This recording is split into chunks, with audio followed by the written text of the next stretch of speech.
안녕하십니까. 법알목 가이드의 박남주입니다. 신성현 변호사입니다. 유튜브에는 폭주족 벤츠 참교육이라는 영상이 있습니다. 이렇게 폭주족만 쳐도 제일 먼저 뜨는 게 폭주족 벤츠 참교육 영상인데요. 이 영상을 이렇게 보면 폭주족이라고 불러야 하나? 아무튼 오토바이들이 떼거지로 길을 막으면서 가고 있습니다. 그런데 오른쪽 차선에서 벤츠와 사고가 나요. 이렇게 말이죠. 자, 이렇게 정속주행하던 벤츠인데 갑자기 흰색 실선을 넘어서 온 오토바이 한 대와 사고가 납니다. 정속주행이라고요? 제가 볼 때는 약간 들이받은 것 같은데 아닌가요? 글쎄요, 저는 정속주행으로 보이는데요. 그런가요? 네, 이렇게 정상적으로 가던 차에, 매우 정상적으로 가던 차에 오토바이가 실선을 넘어서 부딪히면 과실 비율이 어떻게 됩니까? 아니 계속 정상적으로 가던 차라고 하시는데 글쎄요. 어떻게 보면은 정상적으로 가는 것 같기도 한데 제가 굉장히 많이 돌려봤거든요. 아무리 생각해도 저는 들이받은 것 같긴 해요. 일단은 실선을 넘어서 차선 변경을 하는 차량과 사고가 났을 경우에 이 실선을 넘어서 차선 변경을 하는 차의 과실이 좀 더 높게 잡히긴 합니다. 기본적으로 7대3에서 시작을 해요. 그래서 어느 쪽이 과실이 더 많으냐를 따져서 100대0, 10대0이 나오기도 하고 아니면 뭐 6대4, 5대5 이렇게 바뀌기도 하는데 이 사안에서 보면은 예견 가능성, 회피 가능성을 생각을 해야 되는데 저는 예견 가능하고 회피 가능했다고 보거든요. 사실 충분히 지금 진행하는 상황이 저 폭주족 놈들이 차량 진행을 방해하고 있구나라는 걸 이미 인지하고 있었던 상황이기 때문에 굳이 저렇게 속도를 내서 앞으로 나갈 이유가 전혀 없었거든요. 그래서 저는 과실이 있다고 봅니다. 다만 이 폭주족 애들이 더 잘못한 건 맞죠. 네, 그래서 저는 그냥 기본 7대3을 그대로 유지하는 게 형평에 맞지 않나 그렇게 생각을 하는데 만약에 이 재판 과정에서 예견 가능성과 회피 가능성이 인정이 안 되고 이거는 어쩔 수 없는 상황이었다라는 거를 충분히 이쪽에서 벤츠 쪽에서 입증을 하면 100대0도 10대0도 충분히 나올 수는 있죠. 어쩔 수 없었다. 네. 저걸 안 받고 어떻게 참죠? 이런 건 안 되는 거고요. 당연하죠. 그거는 고의적으로 받았다는 걸 인정하는 거 아닌가요?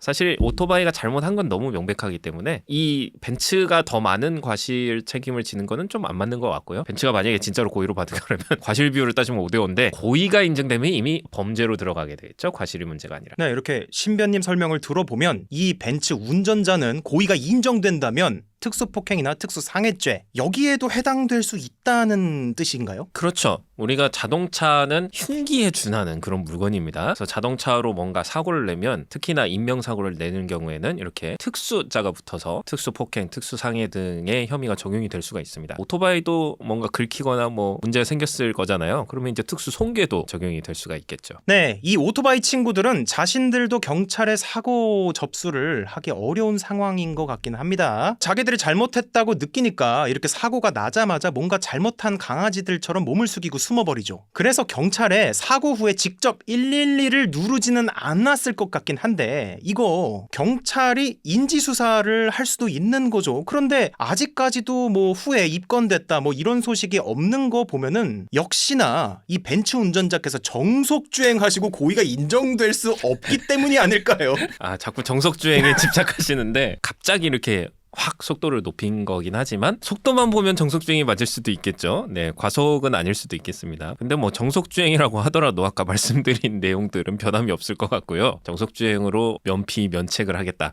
굉장히 위험한 발상이 아닐까 생각이 드는데 어쨌든 고소 고발 신고를 안 하는 데는 여러 가지 이유가 있죠. 좀 전에 말씀드렸던 것처럼 이미 오토바이 폭주족 이 사람들 자체가 먼저 잘못을 했기 때문에 경찰서에 가면 뭐 벤츠 차량 운전자만 처벌을 받는 게 아니라 본인들도 도로교통법 위반에 해당할 그런 잘못들을 저질렀기 때문에 신고를 안 하는 것 같고, 그런데 이제 이 당사자들이 고소 뭐 신고 이런 걸 안 해도 제3자가 신고를 하거나 해서 경찰이 단서를 입수를 하게 되면 충분히 인지수사를 진행을 할 수가 있습니다. 이 영상은 유튜브에 굉장히 많이 퍼졌기 때문에 아마 이걸 본 경찰분들도 있을 거예요. 그래서 후에 어떻게 처리될지도 한번 지켜보는 게 좋을 것 같습니다. 뭐 지켜보는 것도 지켜보는 건데 궁금하신 분은 직접 이 자료를 경찰서에 제보를 신고를 하시면 바로 수사의 단서가 포착이 된 거기 때문에 수사는 개시가 되겠죠. 이 벤츠 운전자는 이 뒷영상을 보면 차문을 열고 걸어가서 오토바이를 타던 사람을 포핸드 드라이브로 갈겨버립니다. 명백한 폭행이죠. 하지만 대부분의 사람들은 이 벤츠 운전 운전자를 욕하지 않습니다. 심지어 BMW 사려다가 이 영상을 보고 벤츠 사기로 결정했다는 사람도 있더라고요. 이렇게 법 현실과 국민 감정 사이의 괴리, 이렇게 차이가 나는 것을 변호사로서 어떻게 보십니까? 민간인의 입장에서 보면 저도 벤츠 운전자의 입장에 100% 동의를 하고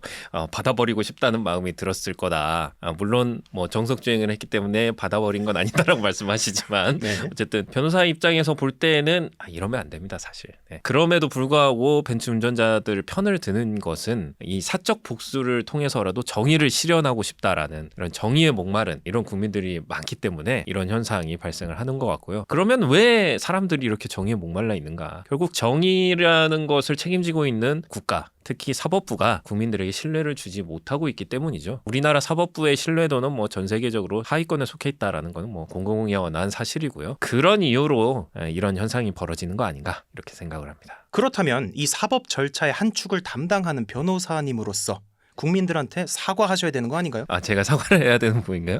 네. 국민 여러분 정말 심려를 끼쳐드려서 사법 불신을 일으켜드려서 대단히 죄송합니다. 끝까지 시청해 주셔서 정말 감사드립니다.